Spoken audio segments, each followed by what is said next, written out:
Shri Gurubhyo Namaha. Hari Om. Hare Rama Rama Rama Hare Hare. Hare Krishna Krishna Krishna Hare Hare. Page number 165 to 167. The research in the finding of the date of the Vedas continued.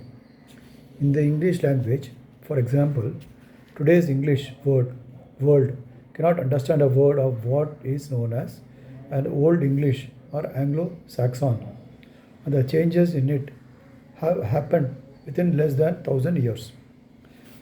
How a sound of a word undergoes changes slowly over time has been analyzed, and philologists have come to some understanding of time frame, though these calculations can never be conclusive but can only guess estimate. A word in Sanskrit is called Shabdam, which can be literally translated to sound. So in Sanskrit, a word and sound are synonymous. Every 200 years, a sound undergoes so many changes or mutations. Taking a word is Veda and taking a word in Veda and analyzing as how it could have changed shape to a present day word, the analysis arrived at a conclusion that it must have undergone say 10 changes.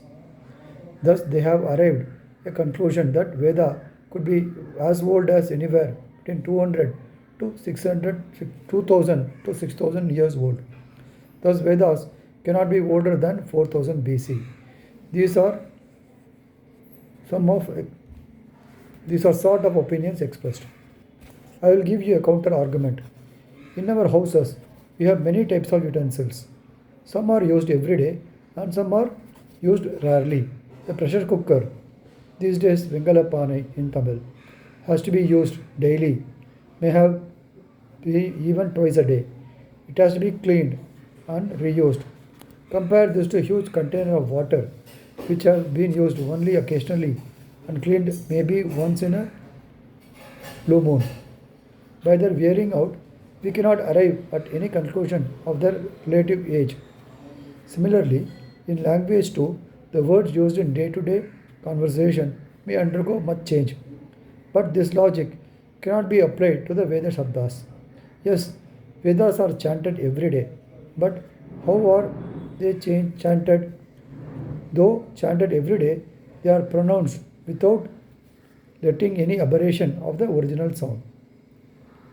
I am going to expand on the subject later, but suffice it to say that all the efforts had been taken to see to it that Vedas do not undergo the sort of mutations that other words have to.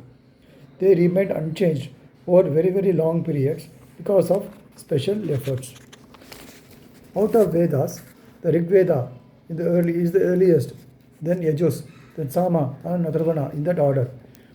In each branch of the Veda, Samhita is the earlier portion. Brahmanam was added later and Aranyakam came at the end. People make conclusion based on differences in the language of Samhita, Brahmana and Aranyaka. But the trouble is that however much you may analyze, since they are not looking at the fact that Vedas were specially protected against the type of changes that would have occurred in the spoken languages, none of these guess estimates are acceptable for being far that from the truth.